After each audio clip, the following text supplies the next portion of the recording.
सत्संग से सोधी आवे, नहीं जीव 84 में जावे। सत्संग से सोधी आवे, नहीं जीव 84 में जावे। अब मेटो द्वेष और राग, हो राग या उम्र बतेरी जाली। अब मेटो द्वेष और राग, हो राग या उम्र बतेरी जाली। इनसे कोई पूछता है कि परमात्मा साकार है व निराकार, तो ये बताते हैं परमात्मा निराकार भी है साकार भी है।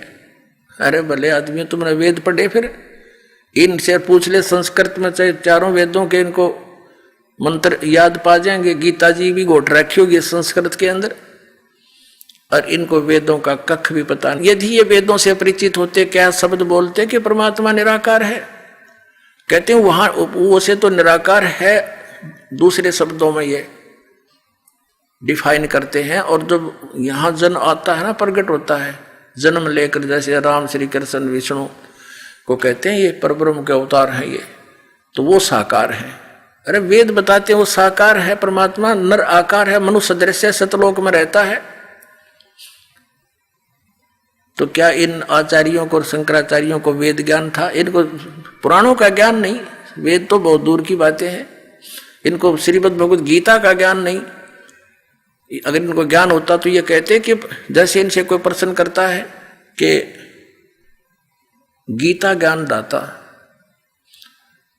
18वें अध्याय के 62वें श्लोक में अपने से अन्य किस परमेश्वर की शरण में जाने को कह रहे हैं, वह परमेश्वर कौन है? तो ये क्या कहते हैं, पहले तो संस्कृत बोल लेंगे, संस्कृत भी पूरी बोल देंगे, अनुवाद भी सही कर देंगे, फिर कहते हैं वो तो अपने ही बारे में कह रहे हैं। कमाल के आदमी हो तुम। इसका मतलब ये हो गया कि तुम तो भगवान से भी ऊपर हो गए, भगवान के भावनाओं को समझ गए कि यहाँ क्या कहना चाह रहा। जब गीता जी अध्याय नंबर 7 के 29 नंबर श्लोक में गीता ज्ञानदाता कह रहा कि तत्परम को जानकर और सारे अध्यात्म से परिचित, पूरे कर्मों से परिचित व्यक्ति केवल जरा और मरण से छूटने का प्रयत्न करता है। यानी वो फिर संसार की किसी वस्तु की इच्छा नहीं रखता, वो अपना बुढ़ापे वाले दुख से और मृत्यु के दुख से ही छूटने का प्रयत्न करता। जो तत्परम से परिचित हो चुका है, उस परम अक्षर ब्रह्म से, परमेश्वर से परिचित हो चुका है। 8वें अध्याय के प्रथम मंत्र में गीता ज्ञानदाता से अर्जुन ने पूछा कि फिर किम तत्परम, हे भगवान वो तत्परम क्या है, वो कौन है? 8वें अध्याय के 3रे श्लोक में उत्तर दिया कि वो परम अक्षर ब्रह्म है। पुण्यात्मा, इतना क्लियर है इस श्रीमद् भगवद गीता में। गीता ज्ञानदाता अपने से अन्य परम अक्षर ब्रह्म, उस परमेश्वर की जानकारी सबसे दे रहा है।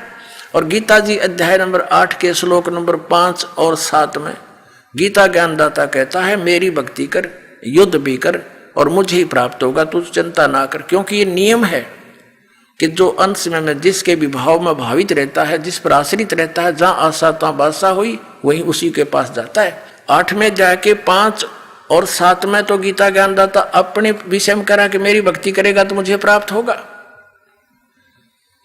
और 8वें अध्याय के गीता जी के 8, 9, 10 श्लोक में उस परम अक्षर ब्रह्म देव पुरुष की तरफ संकेत कर रहा है कि उसकी भक्ति करेगा तो उसको प्राप्त हो जाएगा। क्लियर हो गए दो अलग अलग।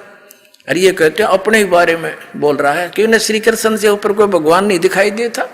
इनके आध्यात्मिक नेत्रहीन थे ये। परमात्मा ने कहा था कि मोती मुक्ता दर्शत नाही, ये जगह सब अंधरे, दिखत के तो नैन चश्म इनका फेरा मोतिया बंदरे। ये दिखे तो बड़े विद्वान मंडलेश्वर शंकराचार्य राचार्य, बड़े विद्वान संस्कृत घोट कर सुना दे सिख देव की तरह। और अब ये इनका ज्ञान देख लो कैसा समझे, न वेदों और पुराणों को कैसा आचरण धर्म का कर रहे हैं ये।